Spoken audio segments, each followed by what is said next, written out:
사랑하는 세무성도 여러분, 밤새 안녕히 주무셨습니까? 오늘도 이 시간에 말씀을 가지고 묵상하며 함께 기도하는 시간 가지도록 하겠습니다. 우리 다 같이 샘물의 기도를 하나님께 올려드리도록 하겠습니다. 마음 모아 샘물의 기도를 하나님께 드리겠습니다. 먼저 우리의 믿음을 고백합니다. 만유의 주가 되시는 하나님 아버지, 하나님은 우리의 기도를 들으시고 우리의 기도를 통해 역사하시는 분이심을 고백합니다. 오늘도 주님께 나와서 기도로 하루를 시작하오니 우리와 동행해 주시고 주의 뜻을 행하며 살아가도록 도와주옵소서. 나라를 위해 기도합니다. 반만년 역사 가운데 우리를 지켜주신 하나님, 저희가 당한 영적, 경제적, 안보적, 도덕적 위기 가운데 저희를 돌아보아 주옵소서. 이 위기를 극복할 힘은 오직 하나님께로부터 옴을 고백하오니 저희의 마음이 겸비하여 주의 얼굴을 찾도록 도우시고 국가 지도자들은 하나님과 국민들을 두려워하는 마음으로 나라를 경영하도록 인도해 주옵소서. 주일 예배를 위해 기도합니다. 예배를 받으시기에 합당하신 하나님, 예배 열정이 식지 않도록 도와주옵소서. 좀 더 모일 수 있는 여건을 허락하시고 만나지 못할 때라도 마음 많은 서로를 향한 사랑과 관심 그리고 기도가 더하게 하옵소서. 주일 예배 가운데 힘있게 임재해 주셔서 하나님의 살아계심을 나타내 주시고 저희의 찬양과 기도를 기쁘게 받아 주옵소서. 다음 세대를 위해 기도합니다. 저희에게 선물로 주신 다음 세대를 하나님께 맡겨드립니다.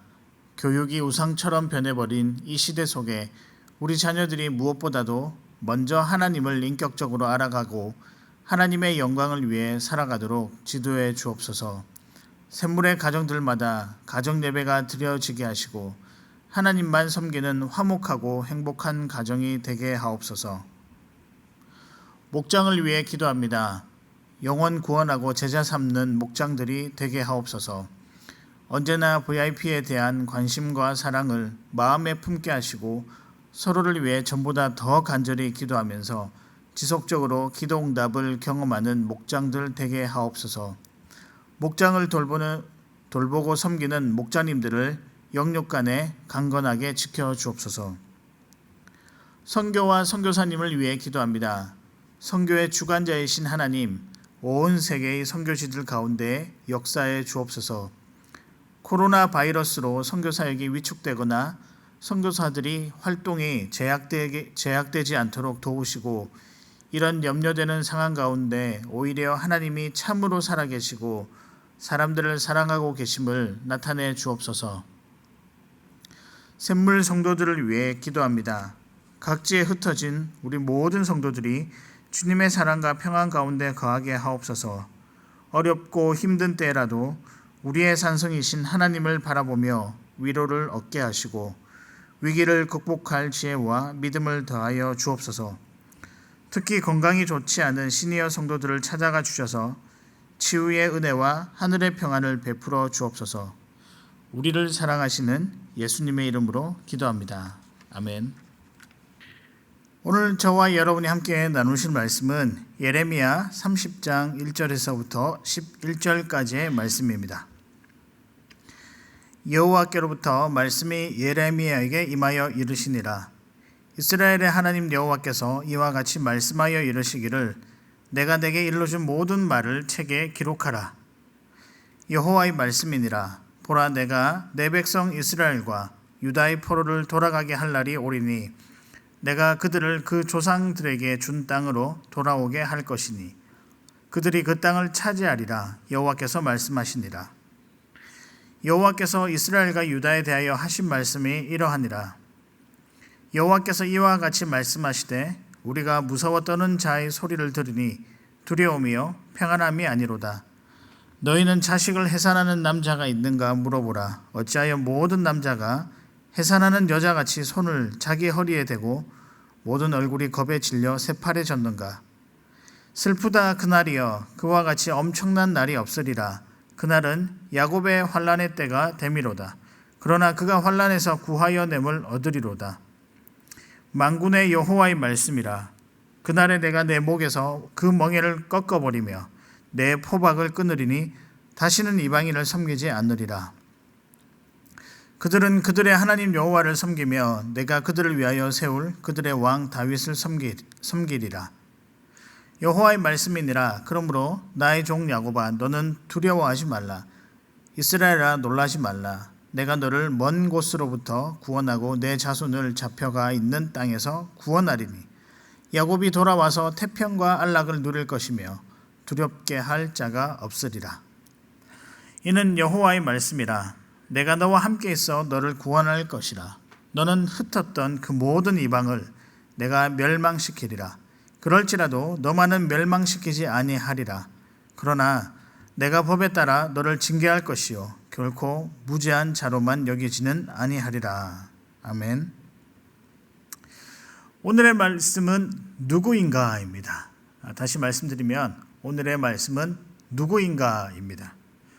조금 더 나아가서 우리는 누구인가? 라는 질문을 한번 던져보고자 합니다. 본문 2절에 보면 내가 내게 일러준 모든 말을 책에 기록하리라 라고 하고 있습니다. 왜 하나님께서 선지자를 통하여 기록하라고 이야기를 했을까요?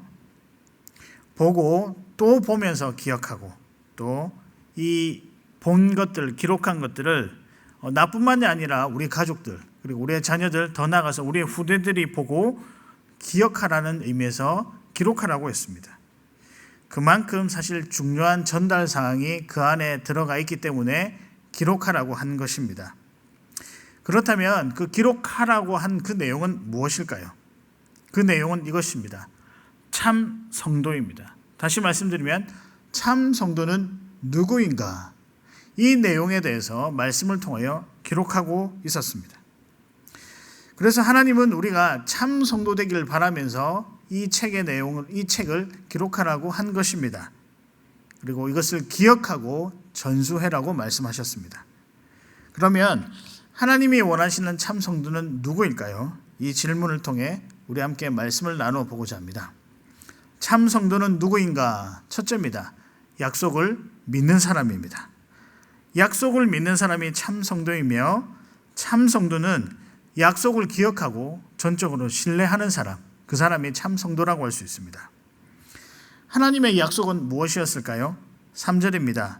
여호와의 말씀이니라. 보라, 내가 내 백성 이스라엘과 유다의 포로를 돌아오게 한 날이 오리니 내가 그들을 그 조상들에게 준 땅으로 돌아오게 할 것이니 그들이 그 땅을 차지하리라. 여호와의 말씀이니라. 약속의 내용은 한마디로 돌아온다는 것입니다. 집으로 돌아온다는 것이 약속의 내용입니다. 그리고 이 약속을 믿는 사람이 참 성도라는 것입니다. 그러나 지금은 포로 생활 가운데 있기 때문에 이 희망적인 메시지, 소망이 섞인 메시지가 사실은 귀에 잘 들어오지가 않습니다. 지금 당장 답답하고 힘든 것이 해결되는 게 그들에게는 가장 원하는 상황이요, 또 효과적인 메시지라고 볼 수 있습니다. 그러나 나중에 일어날 이 약속의 메시지가 그들에게 들리는 게 그렇게 쉽지 않은 일이라는 것입니다. 그래서 그들에게는 이 약속을, 막연한 약속을 믿고 따른다는 것은 엄청난 도전이라고 할 수 있습니다. 그러나 이 엄청난 도전 앞에서 말씀은 승리해야 하고 이 도전에 부딪혀야 된다고 말씀하고 있습니다. 왜냐하면 이 엄청난 도전이 우리가 가진 믿음과 아주 밀접한 관련이 있기 때문입니다. 약속을 믿는다는 것이 왜 엄청난 도전일까요? 우리는 끊임없이 그 약속을 우리의 예측으로만 판단하려고 하고 있습니다. 즉, 약속이 이루어질까? 그렇지 않을까? 이것을 상황 속에 나타나는 여러 가지 사건과 우리들의 형편을 보고 계산하려고 하는 것입니다. 문제는 이런 계산이 우리의 생각과 경험의 한계를 포함하고 있다는 것입니다. 즉, 이 한계 때문에 약속을 믿지 못하는 것이며 또 쉽사리 도전하지 못한다라고 생각을 합니다. 결국 이것은 무엇이냐? 하나님께 주신 믿음으로 바라본 것이 아니라 우리가 우리 스스로 만들어낸 그 믿음으로 하나님의 약속을 바라본다는 뜻입니다. 여기에는 근원적으로 하나님이 어떤 분이신가에 대한 전적인 신뢰가 없다라는 것입니다. 그러나 성도는 이 약속을 믿음으로 받아들여야 하며 또 또 반드시 이루어질 것이라는 확신을 가지고 살아야 됩니다. 그런 자가 참 성도라고 할 수 있습니다. 하나님이 이루어주신다는 이 믿음이 있는 자입니다. 그래서 성도는 약속을 믿는 자입니다. 시편 1편을 보면 그 내용이 복 있는 사람에 관한 내용이라고 우리는 알고 있습니다. 복 있는 사람이 어떤 사람인가? 형통한 사람이라고 되어 있습니다. 이 형통이란 말은 하나님께서 함께 하시는 자라는 의미입니다. 사실 하나님을 신뢰하지 않으면 전혀 누릴 수 없는 그 길입니다. 하나님을 믿으면 어떠한 환난과 고통 가운데서도 함께 하신다는 확신이 분명히 생길 것입니다. 이렇게 이 확신을 끝까지 유지하고 가는 자, 하나님께서 나와 함께 하시겠구나, 내 평생 처음에서부터 끝까지 함께 하시겠구나라는 약속을 확실하게 믿고 의지하는 자, 그 자가 바로 참 성도라는 것입니다. 우리 사랑하는 샘물 성도 여러분은 여러분을 향한 하나님의 약속을 신뢰하며 믿고 살아가시는 자 되시기를 간절히 바랍니다. 둘째입니다. 어떤 자가 성도인가? 참 성도인가? 자유함을 누리는 자입니다. 하나님의 약속을 믿게 되면, 그리고 확실히 믿게 되면 더 이상 초조해하지 않습니다. 모든 상황을 편안하게 받아들일 수 있습니다. 이것이 자유함입니다. 그래서 참 성도는 누구인가? 자유함을 누리는 자가 참 성도라고 할 수 있습니다. 여러분, 앞서 우리가 살펴본 내용을 보았듯이 약속의 내용은 회복입니다. 집으로 돌아오는 것입니다. 즉 나의 모든 삶이 정상적인 자리에 돌아오는 것을 우리가 회복이라고 이야기합니다. 8절에 보면 내 목에서 멍에를 꺾어버리며 내 포박을 끊으리니라고 표현하고 있습니다. 이 상태는 어떤 상태이냐? 불편하지 않고 자유로운 상태를 말하고 있습니다. 정말로 참 자유를 누리는 그런 상황입니다. 성도는 하나님을 향한 믿음 때문에 더 이상 죄의 종노릇을 하지 않습니다. 자신이 영원히 가망 없는 죄인이 아니라 비록 죄 때문에 힘들기는 하지만 아직까지는 궁극적으로는 의인이라는 확신을 가지고 살아가는 자, 그 자유함을 누리는 자가 성도라는 것입니다. 그렇기에 죄를 짓더라도 그 죄를 다시 짓지 않는 힘이 하나님께로부터 또 우리에게 와서 우리 안에서 생기는 것이며, 그것이 더 이상 나를 스스로 채찍질하게 내버려 두지 않으며 하나님의 은혜를 구하며 회개의 자리로 나올 수 있다는 것입니다. 이것이 진정한 죄의 포로로부터 자유한 성도의 모습입니다. 바벨론 포로 생활 가운데 이스라엘 백성들이 더 힘들었던 것은, 옛날에 나는 이러지 않았는데 조금 힘들어도, 과거에 내가 이스라엘 땅에 살 때는 참 부유하게 살았는데, 편하게 살았는데 왜 이렇게 나는 지금 포로 생활을 하고 있을까? 과거에는 나는 잘 살았는데 지금 왜 이렇지? 과거의 얼매인, 자신의 얼매인 삶의 모습, 그 모습 속에 얼매여 사는 것이 이스라엘 백성들의 모습이었습니다. 그러나 믿음은 이러한 상태에서 우리를 자유케 합니다. 복음은 더 이상 죄의 굴레가 아니라 때론 실수해도 여전히 우리가 하나님의 백성이며 돌아갈 집이 있으며 회복할 수 있는 사람이라고 알려주고 깨닫게 해줍니다. 그래서 믿음은 죄인을 자유케 하여 의인으로 만들게 하는 특별한 능력이 있습니다. 맞습니다. 참 성도는 자유함을 누리는 사람이라고 말씀드릴 수 있습니다. 여러분, 참 성도는 누구일까요? 하나님의 약속을 믿는 자입니다. 끝까지 믿는 자입니다. 둘째, 믿음으로 인한 자유함을 누리는 자입니다. 마지막은 무엇일까요? 마지막은 강한 자, 믿음이 강한 자가 참 성도라고 할 수 있습니다. 즉 굳건한 자, 언제 어디서나 흔들리지 않는 믿음을 가진 자가 참 성도라고 할 수 있습니다. 10절과 11절이 좀 길지만 한번 읽어보겠습니다. 여호와의 말씀이니라. 그러므로 나의 종 야곱아, 너는 두려워하지 말라. 내가 너를 먼 곳으로부터 구원하고 내 자손을 잡혀가 있는 땅에서 구원하리니 야곱이 돌아와서 태평과 안락을 누릴 것이며 두렵게 할 자가 없으리라. 이는 여호와의 말씀이라. 내가 너와 함께 있어 너를 구원할 것이라. 너를 흩었던 그 모든 이방을 내가 멸망시키리라. 그럴지라도 너만은 멸망시키지 아니하리라고 하십니다. 물론 11절 하반절에 보면 우리 죄에 대해서도 징계하시지만 궁극적으로 그 징계도 우리의 회복을 위한 징계라는 것입니다. 그래서 이 본문을 통해 궁극적으로는 우리를 온전히 회복시키고 자기 땅으로, 원래 우리가 살던 땅으로 돌아오게 하신다. 그래서 지금 당하고 있는 이 고난을 두려워하지 말고 받으라고 권면하고 있습니다. 이 구절은 믿음을 가진 자가 하는 각오 같은 모습입니다. 그런데 믿음은 정말 강함을 동반하는 것 같습니다. 믿음이 강한 자, 흔들리지 않아야 그 약속을 기다릴 수 있으며 그 안에서 진정한 자유를 누릴 수 있는 것입니다. 믿음이 강하지 않으면 우리는 흔들려 버립니다. 마음이 흔들리고 생각이 흔들리고 감정이 흔들려서 하루에도 몇 번이고 왔다 갔다 합니다. 그리고 고난이 있다라고 한다면 특별히 이 가운데서 정확하게 우리의 나아갈 바를 제대로 찾지 못하는 그런 안타까운 모습도 보여진다는 것입니다. 그래서 우리의 삶이 전혀 정리되지 않은 채로 살아갈 때가 있습니다. 여러분, 이것은 단순하게 우리 삶의 모습이 아니라 더 나아가서 나의 구원, 하나님의 약속에 대한 마음도 흔들려 버리는 안타까운 일이 생긴다는 것입니다.